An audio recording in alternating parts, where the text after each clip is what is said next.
സങ്കടം തോന്നി. എന്താ വെച്ചാൽ എൻ്റെ മനസ്സിൻ്റെ ഉള്ളിൽ നിന്ന് വന്നതാണ്, അല്ലാണ്ട് ആരും പറയിപ്പിച്ചിട്ട് വന്നതല്ല.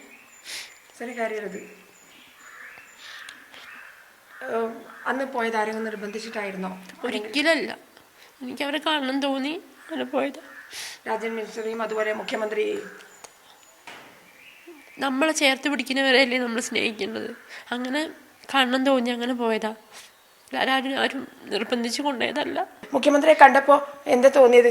ഒരുപാട് സന്തോഷം തോന്നി. നമ്മളിങ്ങനെ ടി വിയിൽ കാണുന്ന പോലെ ഒരാളല്ല. എന്നെ കൈ പിടിച്ചിങ്ങനെ ചേർത്ത് പിടിച്ചു. വിഷമിക്കണ്ട, കൂടെ ഉണ്ട് എന്നൊക്കെ പറഞ്ഞു. ഒരുപാട് സന്തോഷമായി കണ്ടപ്പോൾ. നേരത്തെ ഉണ്ടായിരുന്ന ചിത്രമല്ല അല്ലേ നേരിട്ട് കണ്ടപ്പോൾ? അതെ, നല്ലൊരു നമ്മളെപ്പോലുള്ള മനുഷ്യൻ തന്നെയാ, നമ്മളെ സ്നേഹിക്കാനും. ആദ്യമായിട്ടാണ് മുഖ്യമന്ത്രി? ആദ്യമായിട്ട് കാണുന്നത്. ആദ്യമായിട്ടല്ല, ദൂരത്തുനിന്ന് കണ്ടിട്ടുണ്ട്. ഇപ്പം അടുത്തുനിന്ന്